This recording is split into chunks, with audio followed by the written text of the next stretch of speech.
नमस्कार जय जगन्नाथ केमी अच्छा मुझे तो बहुत भल अच्छी आशा करती आप बहुत भल थे। तो सांग मैंने रजरे आज स्पेशल खाଇବା बना होची आज सेकंड रज संक्रांति जो सेटा तो आज स्पेशल खाना बना होची कौन कौन कहि संक्रांति से सादा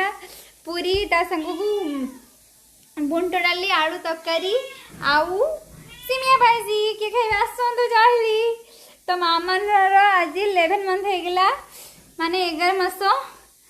तो आउ मासे रहा मामार बर्थडे आसो ये आम जीवु बुलवा जी जी आसत आम सागर तिरुपति।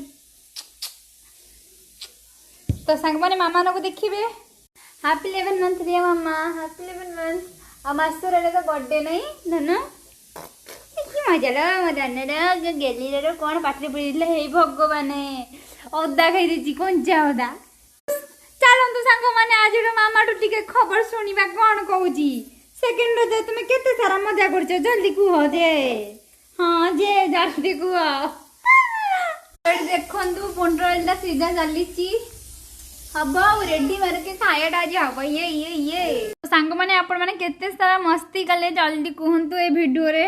मुझे खुशी हेबी आपण मान खुशी जानिकी। तो सांग मैंने जल्दी कहतु हाँ कौन सांग मैंने मत काम पड़ा ना आज आई पुणी आम छाड़ी ना तो मारीदेवी आज नहीं छोड़ोगे हम तो नहीं छोड़ोगे तुझको मार डालेंगे रे बाबू मार डालेंगे चल अरे बहुत मजे को बड़े गड़ी पड़ा। तो सांग मैंने एमती मजादार वीडियो देखा मो चैनल को सब्सक्राइब करूँ जहाँफल कि मुझे जहाँ भी वीडियो नुआ न छाड़ी आपण मैंने सर्वप्रथमे माने सब फास्ट देखिपारे निहत भाव सब्सक्राइब करूँ नेक्स्ट वीडियो देखापी आपण मैंने सब फास्ट ही देखिपारे जल्दी जल्दी कर दिखाँ हो ना। तो रोज bye bye see you happy रज।